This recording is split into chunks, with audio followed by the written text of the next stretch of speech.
आदरणीय पंडित जी, सभी श्रद्धावान शील संपन्न उपासक उपासिका की ओर से मैं आपको याचना करता हूँ कि बुद्ध धम्म संघ गुणों से हमें कंपित कर कर भगवान सम्यक संबुद्ध द्वारा उपदेश श्री सत्धर्म की हमें धर्म की देशना दीजिए। साधु साधु साधु।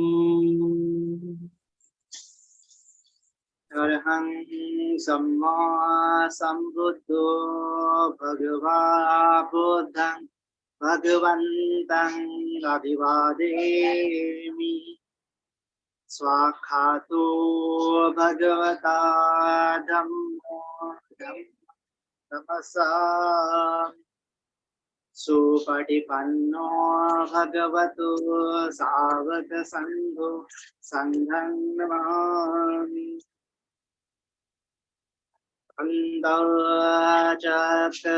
चक्रवालेषु तथा गच्छन्तु देवता सधम्मं मुनिराजस शृण्वन्तु साग्मोखदम् धम्मश्रवणकालो अयं वदन्ता धम्मश्रवणकालो अयं वदन्ता धम्मश्रवणकालो अयं वदन्ताति। नमो तस्स भगवतो अरहतो सम्मा सम्बुद्धस्स। नमो तस्स भगवतो अरहतो सम्मा सम्बुद्धस्स। नमो तस्स भगवतो अरहतो सम्मा सम्बुद्धस्स।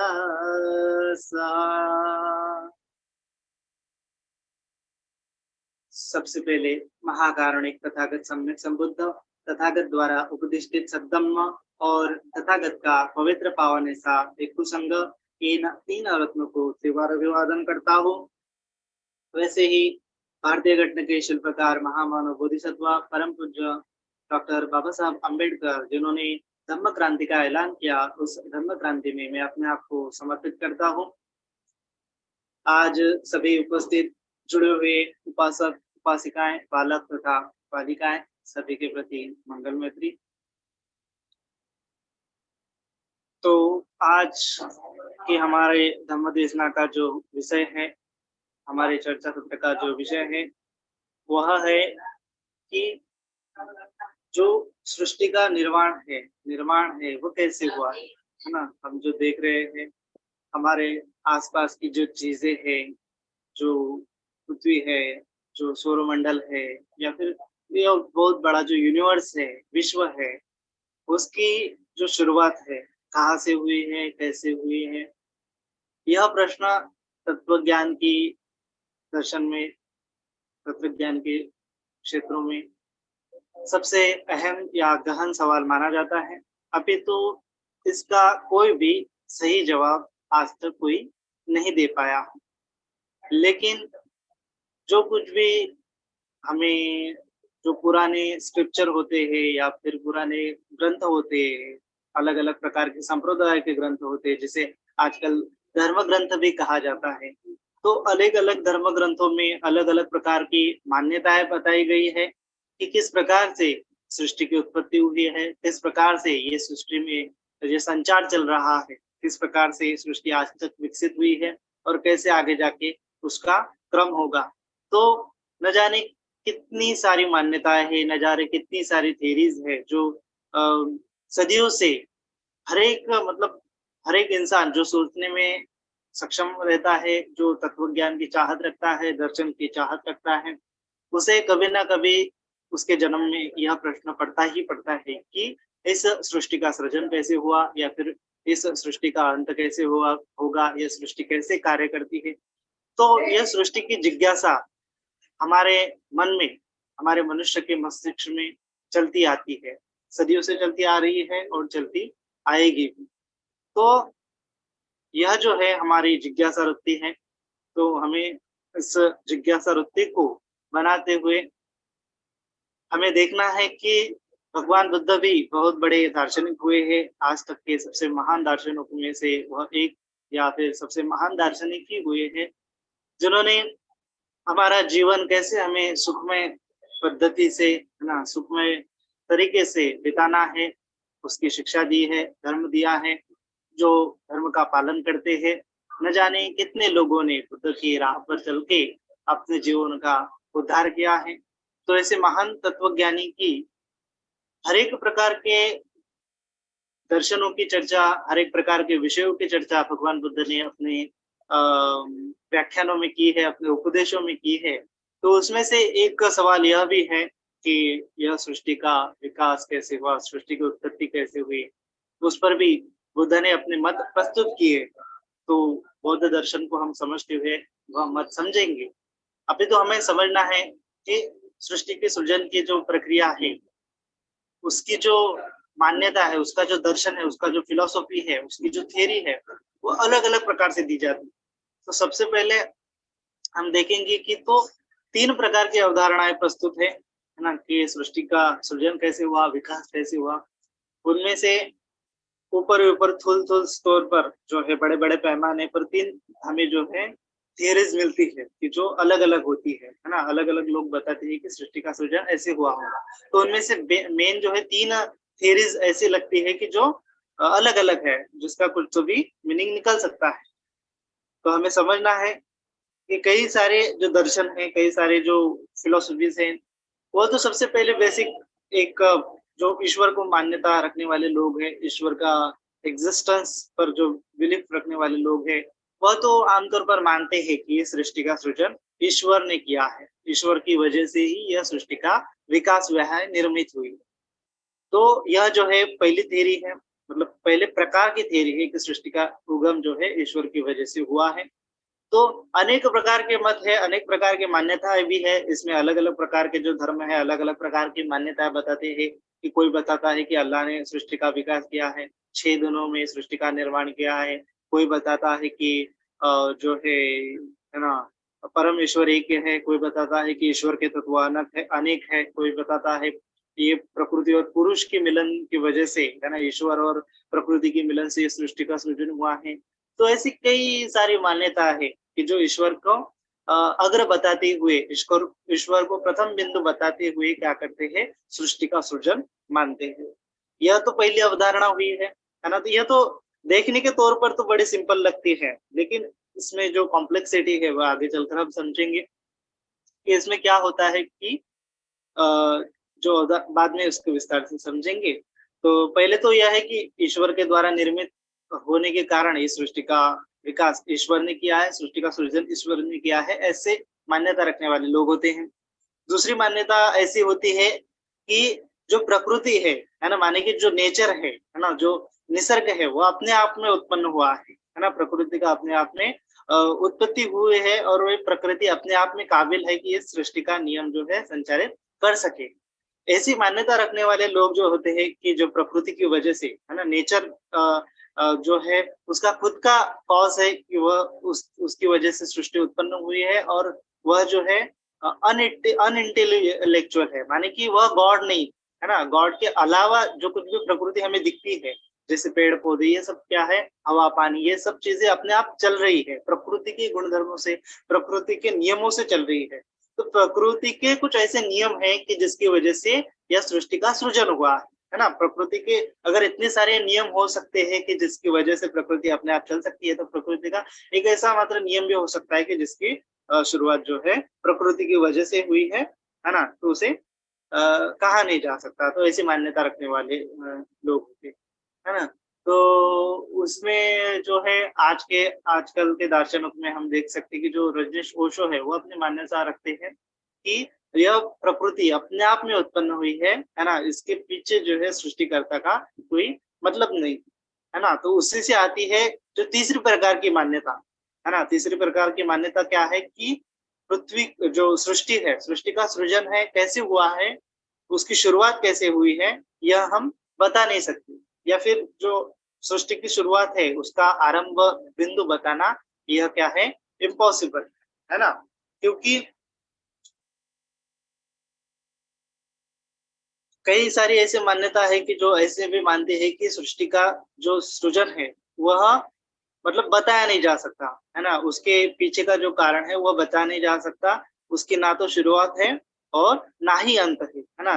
मतलब उसको क्या कहते हैं कि बिगिनिंगलेस जो है अ, उसकी वजह से क्या हुआ है, सृष्टि का सृजन हुआ है।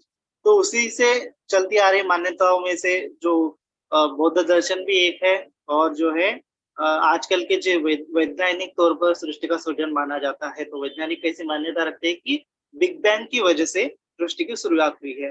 तो बिग बैंग से ही क्या हुआ है, सृष्टि का सृजन हुआ है। ब्रह्मांड का उत्पत्ति बिग बैंग से हुई है और बिग बैंग जो शास्त्रज्ञ हैं, जो साइंटिस्ट है, ऐसी मान्यता रखते हैं कि अ, आज से तकरीबन 13.8 बिलियन ईयर्स एगो, है ना, मतलब कि 13 लाख वर्ष पूर्व आज क्या हुआ था, सृष्टि का हमारा सृजन हुआ था। जो सिंगुलरिटी से क्या हुआ, एक बड़ा धमाका हुआ और उस समय से ही क्या हुआ, सृष्टि में जो कुछ भी तत्व दिखाई दे रहे हैं, है ना, जो बड़े-बड़े ग्रहों से लेकर सूक्ष्म-सूक्ष्म जो बड़े-बड़े तारे हैं, बड़े-बड़े गैलेक्सीज़ है या फिर स्टार डस्ट है, बहुत सारी जो चीज़ें हैं आजकल जो है कहाँ से उत्पन्न हुए, एक छोटे से केंद्र बिंदु से, जिसको क्या कहते हैं साइंटिस्ट लोग की पॉइंट ऑफ सिंगुलरिटी। तो सिंगुलरिटी से क्या हुआ, एक बड़ा धमाका हुआ और उससे क्या हुआ, आज का जो विश्व है, ब्रह्मांड है, वह क्या है, अस्तित्व में आ गया है। तो यह मान्यता है कि बिग बैंग से पहले टाइम जो है अस्तित्व में नहीं था, है ना? जो समय है, समय बिग बैंग से पहले अस्तित्व में नहीं था। बिग बैंग से ही क्या हुआ है, समय का निर्माण हुआ है और समय के साथ-साथ इस सृष्टि का भी निर्माण हुआ है। तो ऐसी मान्यता आजकल के विज्ञान में चलती आ रही है। तो विज्ञान की ऐसी धारणा प्रबल हुई है, तो उसमें यह जो बिग बैंग थ्योरी है, देने के पीछे 2 रीज़न बताए जाते हैं, 2 तरीके क्या बोलते हैं उसको, कारण बताए जाते हैं कि जिसकी वजह से बिग बैंग हुआ था, ऐसा प्रूव कर सकते हैं। तो उसमें से पहले सबसे पहले पिछली शताब्दी में एक डॉपलर के शास्त्रज्ञ हुए हैं। तो उन्होंने कहा, उन्होंने जो गैलेक्सीज़ है ना? दीर्घिकाएँ हैं, आकाशगंगाएँ हैं, उसका उनका निरीक्षण-परीक्षण करते हुए कहा कि जो हमारे दीर्घिकाएँ है ना? जो हमारे आस-पड़ोस की दीर्घिकाएँ हैं, आकाशगंगाएँ हैं, वह एक-दूसरे से दूर जा रही है और बहुत तेजी से दूर जा रही है। तो इससे वह उन्होंने थियरी दी कि जो ब्रह्मांड है वह फैल रहा है ना? तो फैल रहा है तो किसी एक दिशा में फैल रहा है ना? माने कि यहाँ पे धमाका हुआ तो ब्रह्मांड किस दिशा में फैलेगा, तो धमाका ऐसा एक वेव की तरह इस दिशा में बह रहा है। तो ब्रह्मांड इस दिशा में नहीं बह रहा है, तो इसका कारण क्या है कि इसी यहाँ पे कुछ तो भी ऐसा इंसिडेंट हुआ होगा कि जिससे क्या हुआ, इस सृष्टि का सृजन हुआ है ना? कहीं न कहीं तो भी यह ब्रह्मांड क्या हुआ था, फैलाव हो रहा है, ब्रह्मांड का फैलाव हो रहा है, सब चीज़ें एक-दूसरे से दूर जा रही है। तो कहीं न कहीं ऐसा पॉइंट भी होगा, जहाँ पे ये सब चीज़ें आपस में बंधी होगी। तो उसी को जो साइंटिस्ट लोग हैं क्या कहते हैं कि बिग बैंग का निर्माण हुआ होगा। तो उसको बिग बैंग को प्रूव करने के लिए और एक थियरी मतलब एक एविडेंस दिया जाता है कि GN-Z11 नाम की जो एक दीर्घिका हमें पता चल गई है, यानी कि आकाशगंगा का खोज शास्त्रज्ञ ने किया है और उसको माना जाता है कि वो ब्रह्मांड की सबसे पुरानी दीर्घिका, आज तक के जो ब्रह्मांड की सबसे पुरानी दीर्घिका उसको माना जाता है। तो उस दीर्घिका का अस्तित्व और उसके डायरेक्शन को देख के, उसका पोजीशन को देख के हमने शास्त्रज्ञ ने ऐसा एक थियरी निकाली कि यह क्या होगा, सृष्टि का सृजन कहीं तो भी एक पॉइंट से निकला होगा और उस पॉइंट से ही क्या हुआ, ये सब चीजें एक दूसरे से दूर जा रही है, दूर जा रही है, दूर जा रही है। तो उसी को बिग बैंग थ्योरी कहते हैं। लेकिन यहाँ पे जो है बहुत सारे लोग जो है, बहुत सारे फिलोसोफर है, ये मानने को तैयार नहीं है कि बिग बैंग से पहले जो है कुछ भी अस्तित्व में नहीं था, है ना? ऐसा माना जा सकता है कि बहुत सारे साइंटिस्ट लोग हैं ऐसा मानते हैं कि बिग बैंग से पहले भी, है ना, सृष्टि मतलब जो ब्रह्मांड है, दूसरा ब्रह्मांड रहा होगा और दूसरे ब्रह्मांड से क्या हुआ है, फिर यह एक ऐसा पॉइंट आ गया कि जिससे फिर से बिग बैंग हुआ और फिर से यह ब्रह्मांड क्या है, अस्तित्व में आ गया, उसकी उत्पत्ति हो गई। लेकिन आगे चलकर कहीं तो भी ऐसा फिर से एक पॉइंट आएगा, है ना? फिर से एक ऐसा पॉइंट आएगा कि फिर से यह सब चीज़ें हैं ब्रह्मांड की, वह क्या होगी, एक बिंदु पे सिकुड़ जाएगी। उसको क्या कहते हैं, बिग क्रंच कहा जाता है ना? जैसे ये फैल रहा है, जो विश्व फैल रहा है, दूर-दूर जा रहा है, तो कहीं न कहीं भी कई लाखों सालों के बाद, कई करोड़ों सालों के बाद क्या होगा कि फिर से वह जो चीज़ें हैं अपने एक जगह पे आएगी और उस फिर से पॉइंट ऑफ सिंगुलैरिटी बन जाएगी और फिर से वहाँ पे एक बड़ा धमाका होगा, फिर से बिग बैंग होगा और फिर से वहाँ से दूसरा ब्रह्मांड जो है शुरू होगा। तो यह जो साइकिल है क्या है कि इसी साइकिल को आज बड़े बहुत सारे जो वैज्ञानिक हैं वो मान रहे हैं, तो उसी से हमें जो भगवान बुद्ध की जो फ़िलॉसफ़ी है, भगवान बुद्ध का जो दर्शन है कि सृष्टि का सृजन कैसे हुआ, उस पर भी हम आते हैं। तो सृष्टि के सृजन के बारे में बहुत सारे जो दार्शनिक है उस समय के, तो उन्होंने भगवान के पास आकर, भगवान बुद्ध के पास आकर इसकी सृष्टि की रचना के बारे में सवाल उठाए, है ना? बड़े-बड़े बहुत सारे क्वेश्चन किए। तो बहुतों को भगवान बुद्ध ने आंसर नहीं दिया क्योंकि वो तो अपनी जिज्ञासा शांत करने रहने थे। लेकिन बुद्ध ने अपने भिक्षुओं को जो कुछ भी समझने वाले भिक्षु थे, उनको उपदेश देते हुए कहा है ना? उन्होंने एक एग्ज़ाम्पल दिया है कि जो है सृष्टि का पहला कारण जो है हमें खोजा नहीं जा सकता, है ना? ये सृष्टि कहाँ से उत्पन्न हुई हमें बताया नहीं जा सकता। तो क्यों नहीं बताया जा सकता? तो वह एक ट्री का एग्ज़ाम्पल देते हैं, है ना? ट्री और सीड का एग्ज़ाम्पल माने कि पेड़ और उसका जो बीज है उसका एग्ज़ाम्पल, है ना? तो क्या होता है कि एक पेड़ जो है, पेड़ अस्तित्व में आता है तो उसको बीज लगते हैं, फल लगते हैं, बीज लगते हैं। तो बीज अगर बोया जाए तो उससे दूसरा पेड़ अस्तित्व में आता है। तो फिर से उसे पेड़ को क्या लगते हैं फल लगते हैं, उससे बीज उत्पन्न होते हैं। तो फिर से वो बीज अगर हम बोए तो क्या होता है, उससे फिर से फल निकल जाएगा। तो ऐसी प्रक्रिया जो है, अगर उस इस प्रक्रिया को हम रिवर्स करें, है ना? इस प्रक्रिया के पीछे चले जाएँ, तो ये बीज का कारण क्या था? तो पेड़ था, पेड़ का कारण क्या था? तो बीज था, पहला बीज था, तो पहले बीज का कारण क्या था? तो पहला पेड़ था, उसका कारण क्या था? तो ऐसे करते हम पीछे जाते रहेंगे, लेकिन हमें उसकी अंत का जो अस्तित्व है, अंत का जो पॉइंट है, हमें पता नहीं चल पाएगा।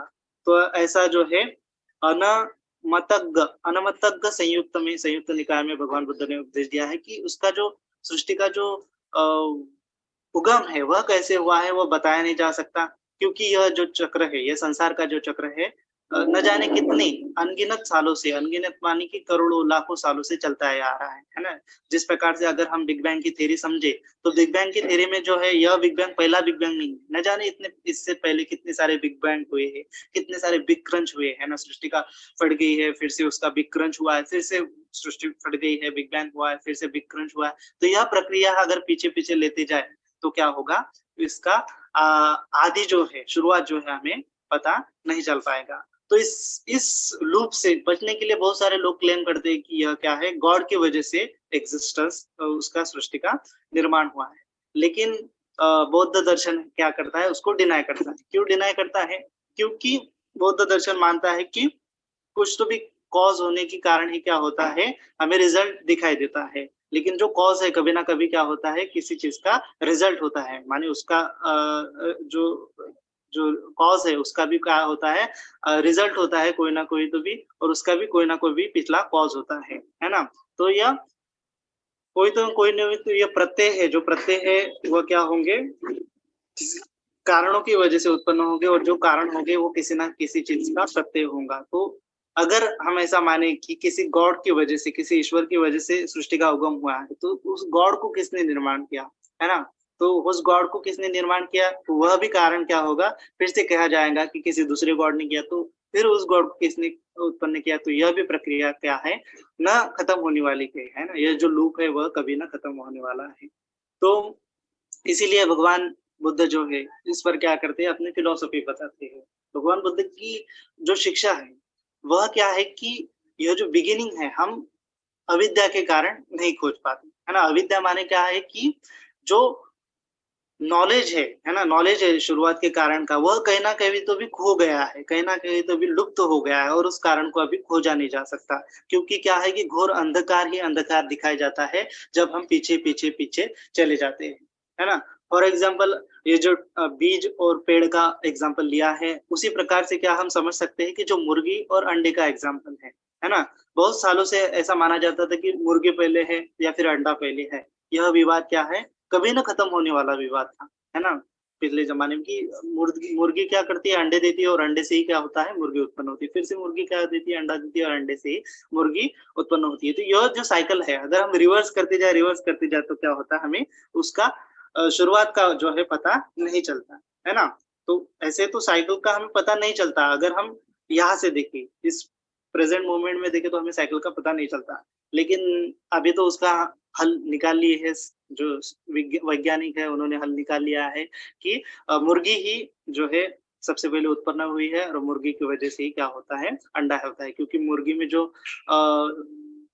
केमिकल्स होते हैं वो अंडे में नहीं पाए जाते। जो एक मटेरियल बनाने के जो केमिकल्स होते हैं वो मुर्गी में ही पाए जाते हैं, ना कि अंडे में पाए जाते हैं। तो उसी को तर्क मानते हुए वो कहते हैं कि मुर्गी पहले थी, उसके बाद में अंडा था। लेकिन हम यद्यपि समझे, है ना?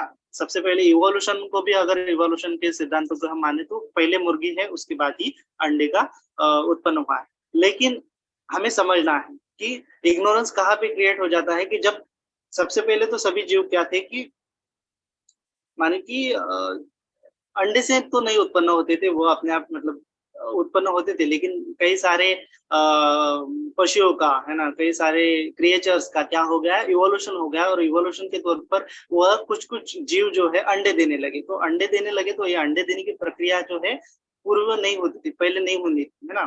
तो उसको क्या करते हैं कि अगर हम समझे, ठीक तौर पे समझे तो पहले तो मुर्गी का मतलब मुर्गी अस्तित्व में आई, उसके बाद मुर्गी ने अंडा दिया और उसके बाद अंडे से फिर से मुर्गी आई, तो यह साइकिल तैयार हुई। लेकिन जब आगे चले तो यह साइकिल जो है उसका बिगिनिंग था कि मुर्गी पहले आई, है ना? मुर्गी पहले आई, ये शुरुआत था। और उसके बाद क्या होगा, आगे चल के साइकिल तैयार हुई, एक संसार चक्र तैयार हो गया, चक्र कैसे तैयार हो गया। तो चक्र कैसे तैयार हो गया कि मुर्गी तो आई, मुर्गी ने अंडा दिया, तो अंडे से फिर से मुर्गी आई और तो मुर्गी ने फिर से अंडा दिया और फिर से अंडे से क्या हो गया, मुर्गी आ गई। मुर्गी ने अंडा दिया, अंडे से फिर जो है मुर्गी आ गई। तो अगर अगर हम वो समझे तो अंडे से मुर्गी, मुर्गी से अंडा, यह क्या है, एक चक्र बन गया है। और एक चक्र बन गया तो चक्र का जो शुरुआत है, बिगिनिंग है, वह समझ नहीं पाते हैं। क्यों नहीं समझ पाते? तो क्योंकि अविद्या के कारण, है ना? तो मतलब और तौर पर समझे तो एक माने कि हमने एक सर्कल ड्रॉ किया, है ना? सर्कल अगर ऐसा हमें ड्रॉ किया, तो सर्कल ड्रॉ करने से हमें क्या होता है कि सर्कल का एक पॉइंट होता है शुरुआत में, और उसको ड्रॉ करते हुए जब तक सर्कल खत्म नहीं होता तब तक हमें वो पहला पॉइंट दिखता ही है ना? लेकिन जब जैसे ही जो सर्कल का ड्राइंग कंप्लीट होता है, तो क्या होता है कि जो वो पहला सा प्रथम बिंदु था, आदि बिंदु था, वह कहीं तो भी खो जाता है। प्रथम बिंदु के हमें क्या होता है, लुप्त हो जाता है ना? कहीं ना हमें दिखाई नहीं देता, उसका जो अंडरस्टैंडिंग है वो हमें समझ नहीं आता कि सर्कल का शुरुआत कहाँ से हुआ था। तो इसी प्रकार इस संसार को भी क्या कहा है, चक्र कहा गया है ना? चक्र माने कि जो सर्कल की तरह क्या हुआ है, उसका ड्राइंग हो गया है, सर्कल की तरह उसका एक लूप बन गया है, जैसे मुर्गी से अंडा और अंडे से मुर्गी, मुर्गी से अंडा और अंडे से मुर्गी। तो यह साइकिल बनने के कारण क्या हो गया, चक्र बनने के कारण क्या हो गया कि हमें जो पहले का ज्ञान है ना, उसके बिगिनिंग जो का ज्ञान है वह क्या होता है, लुप्त हो जाता है ना? लुप्त क्यों हो जाता है? क्योंकि वह जो कॉज है कभी ढूंढा नहीं जा सकता। तो इसीलिए क्या कहते हैं भगवान बुद्ध की, जो पहला कॉज है सृष्टि के सृजन का, वह ढूंढा नहीं जाता, है ना? क्योंकि सृष्टि के शुरुआत में जाए, अगर पीछे जाते जाए तो हमें अंधकार दिखाया जाता है। तो भगवान बुद्ध ने भी खोज की, तो वो जाते रहे, लेकिन क्या हो गया था, उन्हें कभी भी उसका अंत नहीं दिखाई दे रहा था। तो न जाने कितने अनगिनत सालों से, न जाने कितने अनगिनत कल्पों से यह सृष्टि का उत्पन्न होना, नष्ट होना, उत्पन्न होना, नष्ट होना चलता ही आ रहा है। जिस प्रकार बीज से फल से बीज, बीज से फल, फल से बीज, बीज से फल, तो यह क्या है, कभी ना खत्म होने वाली प्रक्रिया है। तो इसीलिए ये कंसेप्ट आता है कि सृष्टि का क्या है, ना ही तो शुरुआत है और ना ही क्या है उसका अंत है। यह साइकिल है और ये साइकिल कभी ना कभी कभी खत्म नहीं होने वाली है। यह संसार चक्र क्या है, चलता ही जाने वाला है ना? जिस प्रकार एक सर्कल ड्रॉ करे, उसका आरंभ बिंदु हमें पता नहीं चल पाता, उसी प्रकार सृष्टि का सृजन कहाँ से हुआ, उसका बिंदु हमें पता नहीं चल जाता।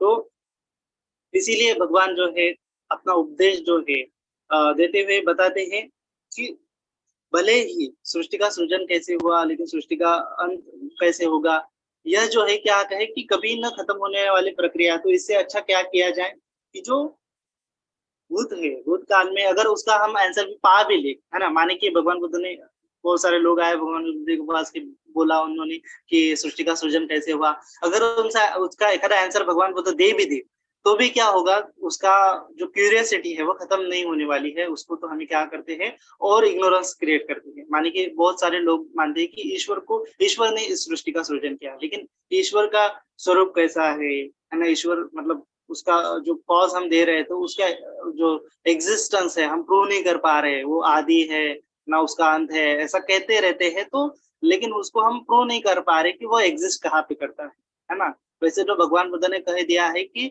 ऐसी कोई एंटिटी नहीं है कि जो इटरनल है ना, माने कि निरंतर चलने वाली, शाश्वत चलने वाली, शाश्वत रहने वाली कोई भी एंटिटी नहीं है। ईश्वर को अगर हम शाश्वत माने आरंभ बिंदु को, तो आरंभ बिंदु हमें हमेशा दिखाई देने चाहिए, लेकिन यह जो प्रकृति है वह क्या है, अनित्य स्वभाव की है। तो अनित्य स्वभाव के होने के कारण जो पहला कॉज है वह भी अनित्य होना चाहिए, है ना। तो इससे क्या होता है कि जो गॉड डिलेमा है वह भी क्या करता है, हमारे क्यूरियोसिटी को शांत नहीं कर पाता, अभी तो हमें और भी कंफ्यूज कर सकता है।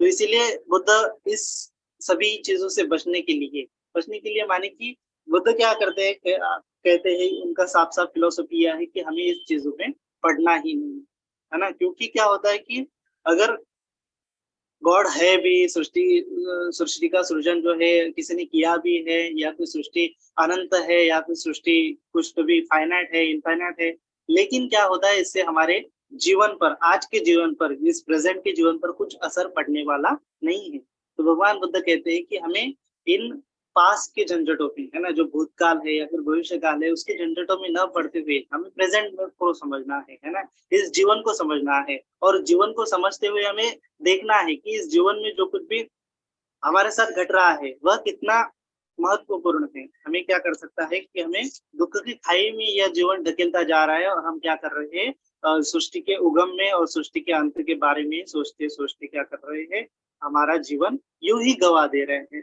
तो जिसकी शुरुआत खोजी नहीं जा सकती, तो उसके पीछे पड़ना ही क्यों है। तो भगवान अपना जो दर्शन बताते हुए, एक एक बार क्या होता है कि मालव्य पुत्र नाम का ब्राह्मण भगवान बुद्ध के पास आता है, और भगवान से कहता है कि हमें मुझे जो है भगवान, मुझे बहुत सारे प्रश्न पड़ गए हैं कि इस सृष्टि का सृजन कैसे हुआ है, इस सृष्टि को किसने निर्माण किया है ना, कौन जो है सृष्टि को चला रहा है। तो यदि भी आप, है ना, आप भगवान है, आप तथागत है, आप सम्यक संबुद्ध है, आप सारे पास्ट फ्यूचर प्रेजेंट को जानने वाले हैं, तो आपको मेरे सवाल का उत्तर देना ही पड़ेगा। अगर आप मेरे सवाल का उत्तर नहीं दे पा रहे तो मैं आपकी शिक्षा को नहीं मानूंगा। ऐसा वो क्या करता है, भगवान बुद्ध से कहता है। तो भगवान बुद्ध कहते हैं कि हे मालूम के पुत्र, क्या मैंने तुम्हें ऐसा कहा था कि मेरी शिक्षा को ग्रहण अगर तुम करोगे तो मैं तुम्हें सृष्टि का जो उत्पत्ति है कैसे हुई है उसे बताऊंगा, या फिर सृष्टि का सृजन कैसे हुआ, सृष्टि कैसे कार्य करती है, इसी के बारे में अगर तुम्हें मैं बताऊंगा, ऐसा मैंने कभी कहा था क्या। तो वह कहता है कि नहीं भगवान, ऐसा तो नहीं कहा था। तो इसीलिए मालूम क्या, यह जो है सृष्टि का सृजन कैसे हुआ, है ना, सृष्टि इनफाइनाइट है या फिर फाइनाइट है ना, आत्मा एक है या शरीर अलग है, आत्मा और शरीर अलग अलग है कि एक है, भगवान बुद्ध मरने के बाद रहते हैं या फिर नहीं रहते, रहते भी है या फिर नहीं भी रहते हैं, है ना। तो यह जो प्रश्न है यह क्या है, हमें कंफ्यूज करने वाले प्रश्न है, और इन प्रश्नों से हमारे जीवन का जो दुख है, हमारे जीवन के जो शंकाएं है, हमारे जीवन की जो माइजरीज है वो खत्म नहीं होने वाली है ना। बहुत सारे लोग हैं जो मानते हैं कि सृष्टि की सृजन ईश्वर ने की है, लेकिन क्या उनके मानने से उनके जीवन के दुख मिट गए हैं?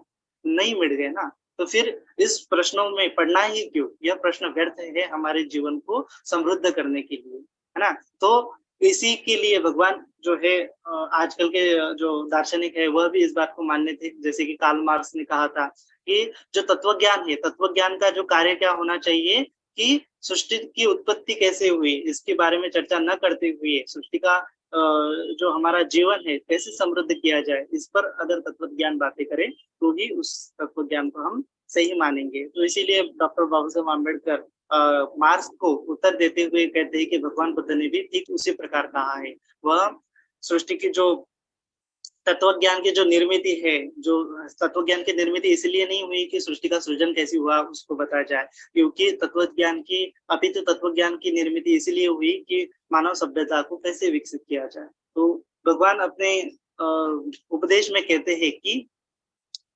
कि समझो, एक उदाहरण देते हैं भगवान हमेशा कि समझो एक शिकारी है ना, शिकारी जंगल में जा रहा है, तो उसको क्या होता है कि एक आदमी है जंगल में जा रहा है, तो उसको क्या होता है कि बाण लग जाता है। तो बाण लग जाता है तो वह क्या है, बाण की पीड़ा से, बाण लगने की पीड़ा से बहुत तड़प रहा है। और तड़प रहा है तो तड़प में क्या कर रहा है, तो उसके पास यदि एक वैद्य है और वैद्य उसको पूछे कि अरे भाई, तुम्हें तो बाण लग गया है, चलो मैं तुम्हारी मलहम पट्टी कर देता हूँ। लेकिन वो जो है, वो आदमी, वह इंसान कहने लगता है कि मुझे बाण लगा है, मुझे पीड़ा हो रही है, लेकिन मुझे जानना है कि यह पीड़ा का कारण क्या है ना, यह किस किस वजह से मुझे, किसने मुझे बाण मारा है, ये बाण मारे वाला ब्राह्मण था कि शूद्र था कि वैश्य था कि अमका था कि फलाना था, यह बाण किस चीज से बना है, मुझे कौन सा विष बना है, यह चीजें मुझे पहले पता करनी है। और उसके बाद मैं क्या करूंगा, मेरे बाण को निकालूंगा और मेरा दुख जो है दूर करूंगा। तो यदि भी ऐसा कोई कहता है कि सृष्टि का सृजन कैसे हुआ है ना, मालूक्य पुत्र आता है भगवान के पास और कहता है, तो जिस प्रकार मालूक्य पुत्र कहता है कि मुझे यदि भी सृष्टि का सृजन कैसे हुआ आपने नहीं बताया, तो मैं आपकी मान्यताओं को नहीं मानूंगा, आपके धर्म को नहीं मानूंगा, आपके विचारों को नहीं मानूंगा। तो ठीक उसी प्रकार, जिस प्रकार बाण लगने वाला इंसान कहता है कि मुझे इस बाण किसने मारा है, कैसे मारा है, क्यों मारा है, इसका आंसर जब तक नहीं मिलता, इसका जब तक मुझे उत्तर नहीं मिलता, तब तक मैं बाण निकालूंगा नहीं। ऐसे ऐसा आदमी यदि भी रहे तो क्या हो जाएगा, वो बाण की पीड़ा सहते सहते हुए वह उसका मृत्यु को उसको फेस हो जाएगा, मृत्यु उसको आ जाएगा। तो इसीलिए मृत्यु से बचने के लिए, पीड़ा से बचने के लिए हमें क्या करना होता है कि जो कुछ भी पीड़ा है, हमारे जीवन के दुख है, उस दुखों को मिटाने के जो कारण है, दुखों को मिटाने के जो अवसर है, दुखों को मिटाने के जो धर्म है, तत्व ज्ञान है, वह हमें क्या करने चाहिए, आत्मसात करने चाहिए, हमारे जीवन में उतारने चाहिए। और जिससे क्या हो जाएगा, हम जो है हमारे पीड़ाओं से, हमारे दुखों से हम क्या हो जाएंगे, मुक्त हो जाएंगे। तो इसीलिए भगवान जो है निर्वाण का कंसेप्ट लाते हैं कि हमें दुख से मुक्त होना, यही क्या होना होना चाहिए, एकमात्र हमारे जीवन का लक्ष्य होना चाहिए। और इसी के लिए हमें पूरी हमारी ऊर्जा जो है खत्म करनी चाहिए, ना कि यह सृष्टि का उगम कैसे हुआ और अंत कैसे हुआ इसके बारे में चर्चा करते हुए। तो है ना, यह जो है हमें समझना है कि जो भगवान बुद्ध ने बहुत सारे जो उत्तर जो है, बहुत सारे प्रश्न जो है, वह जो है अनुत्तरित रख दिए है, उसको अव्याकृत प्रश्न कहा जाता है ना। बहुत सारे अव्याकृत प्रश्न है, तो उसमें से 10 जो है अव्याकृत प्रश्न माने जाते हैं बौद्ध तत्व ज्ञान में। तो उसमें से सबसे पहला प्रश्न है कि जो यूनिवर्स है, मानी कि सृष्टि जो है वह क्या है, अनंत है, इटरनल है, कभी न खत्म वाली है। सृष्टि क्या अनंत है, क्या सृष्टि अनंत नहीं है, क्या सृष्टि इनफाइनाइट है, या सृष्टि फाइनाइट है, या सोल जो है सेम एज द बॉडी, जो आत्मा है वो शरीर से एक है, या फिर आत्मा और शरीर ये जो भिन्न भिन्न है, उसके बाद जो है तथागत जो है मरने के बाद उसका एग्जिस्टेंस रहता है, या फिर तथागत का एग्जिस्टेंस नहीं रहता है, या दोनों, तथागत का एग्जिस्टेंस रहता भी है मरने के बाद और नहीं भी रहता है, या फिर ऐसा भी नहीं है कि तथागत का एग्जिस्टेंस रहता है, और या फिर ऐसा भी नहीं है कि नहीं रहता है। तो यह क्या है, 10 प्रश्नों को अव्याकृत प्रश्न कहा जाता है। अव्याकृत माने कि जिसका उत्तर नहीं दिया जा सकता।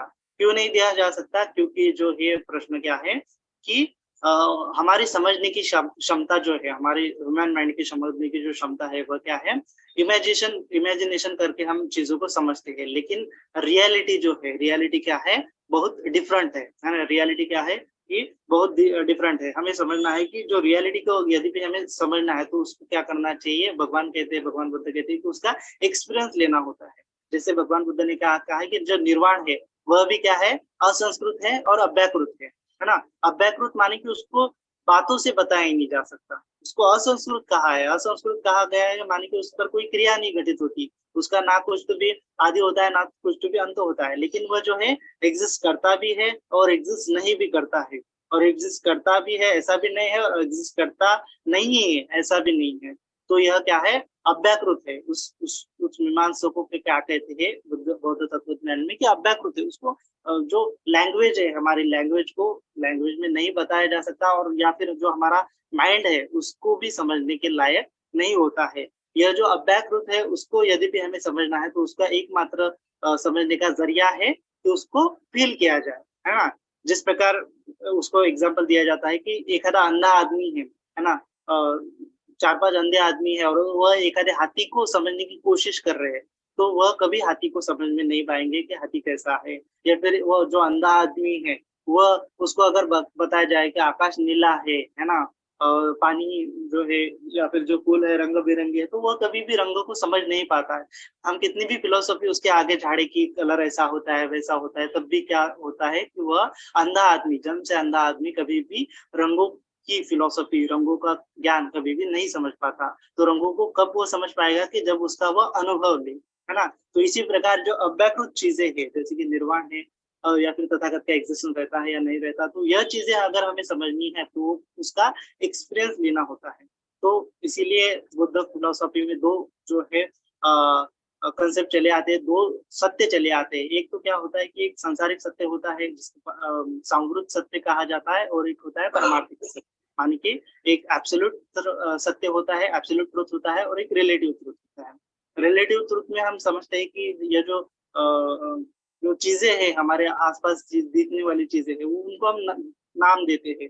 लेकिन नाम देने से मात्र उसका जो सत्य है, वह हमें पूरी तरह से समझ में नहीं आता है। तो उसी को अगर सत्य पूरी तरह से गहराई में समझना है, तो उसको एब्सोल्यूट ट्रुथ कहा जाता है ना? जैसे कि उदाहरण के तौर पे भगवान बुद्ध ने भी ये उदाहरण दिया था कि भिक्षु को उसको बताया था कि वो आया भगवान के पास कि परम सत्य क्या है? परम सत्य क्या है? एब्सोल्यूट ट्रुथ को कैसे समझा जा सकता है? तो उसको समझाने के लिए भगवान बुद्ध ने एग्ज़ाम्पल दिया था कि जो पत्ता होता है ना? पत्ता होता है तो वो हरे रंग का होता है। तो पत्ता कौन-से रंग का होता है? तो वो कहता है कि हरे रंग का। तो क्यों हरे रंग का होता है? तो उसको नाम दिया है। तो भगवान कहते हैं, किसने नाम दिया है? तो वह कहता है कि हमारे माता-पिता ने नाम दिया। तो माता-पिता को किसने बताया कि हरा है? तो उनके माता-पिता ने बताया है। यह सोसाइटी ने उसका नॉमेनक्लेचर किया कि ये हरा रंग है, ये पीला रंग है, ये नीला रंग है। लेकिन भगवान कहते हैं कि यद्यपि हम हरे रंग को नीला, नीले रंग को पीला, पीले रंग को हरा कहते हैं, तो भी कुछ इस सत्य में क्या होता है, चेंज हमें दिखाई नहीं देता है ना? तो हमें समझना है कि जो हरा रंग एक्चुअल में हरा नहीं है, जो पीला रंग है एक्चुअल में पीला रंग नहीं है ना? जैसे कि आज हमें समझ में आ रहा है कि जो 7 कलर होते हैं, है ना? रेनबोज़ या व्हाइट लाइट में 7 कलर होते हैं। तो जो कलर हमें दिखाई देता है, वो एक्चुअल में उसका कलर नहीं होता है ना? जैसे कि हमें जो ये बोतल दिख रही है, तो बोतल एक रेड कलर की दिख रही है, लेकिन रेड कलर जो है रिफ्लेक्शन मात्र है ना? 7 कलर उसमें पड़ रहे हैं, व्हाइट रेज़ उसमें पड़ रहे हैं, तो व्हाइट रेज़ में 7 कलर होते हैं। तो 7 कलर में से 6 कलर जो है, यह रेड कलर क्या कर रहा है, अब्ज़ॉर्ब कर रहा है और एक कलर अब्ज़ॉर्ब नहीं कर रहा है और वो क्या कर रहा है रेड कलर जो है, वो अब्ज़ॉर्ब नहीं करने के कारण परिवर्तित कर रहा है ना? इसी प्रकार जो हरा पत्ता होता है, वो हरा नहीं होता। तो जो बाकी के कलर है, वो अब्ज़ॉर्ब कर लेता है और जो हरा जो है, रिफ्लेक्ट कर लेता है। तो यद्यपि हमें उसका रियल नेचर समझना है कि वो कौन से कलर का है, तो जो 6 कलर है, वह क्या है मिक्स मिक्स है या फिर क्या कह सकते हैं हम उसको कह नहीं सकते कि ये एक्चुअल में हरा रंग का है भी या फिर किसी दूसरे रंग का है, तो दूसरे रंग में भी कौन से रंग का है, तो यह भी जो है कहा नहीं जा सकता। तो उसको अगर हमें समझना है ना? तो क्या कर सकते हैं हम खाली तौर पर जो है अनुभव को ही सामने मतलब एक्सपीरियंस के तौर पर, विज़डम के तौर पर ही उसको अनुभव कर सकते हैं। उसको बातों में जो है हम बता नहीं सकते, हमारे लैंग्वेज में हम बता नहीं सकते। इसीलिए एब्सोल्यूट ट्रुथ को अगर समझना है, निर्वाण को या फिर जो अव्याकृत चीज़ें हैं, उसको अगर समझना है, तो भगवान सीधे तौर पर कहते हैं कि उसका हमें साक्षात्कार कर लेना ही एकमात्र समाधान है। उसकी चर्चा करने से हमें कुछ भी हाथ आने वाला नहीं है। तो यह थ्योरी के पीछे न भागते हुए भगवान कहते हैं कि हमें जो इस जीवन में, इस प्रेज़ेंट के जीवन में जो कुछ भी हमारी क्षमताएँ हैं या फिर जो कुछ भी हम हमारा जीवन बेहतर कर सकते हैं, उन चीज़ों को हमें खोजना चाहिए, है ना? उन कुछ चीज़ों को खोजते हुए हमें इस जीवन में सुख और समाधान खोजना है। तो इसी को उपदेश देते हुए भगवान जो है 4 आर्य सत्य की थ्योरी बताते हैं कि हमें दुःखों को समझना है, दुःखों के कारण को समझना है और उसके छूटने के उपायों को समझना है और उसके मार्ग को जो है हमें भावित करना है और सबको तो ठीक है, आजकल आज के लिए इतना ही। तो सभी का मंगल हो, सभी का कल्याण हो, सभी जन सुखी हो, सुखी हो, सुखी हो।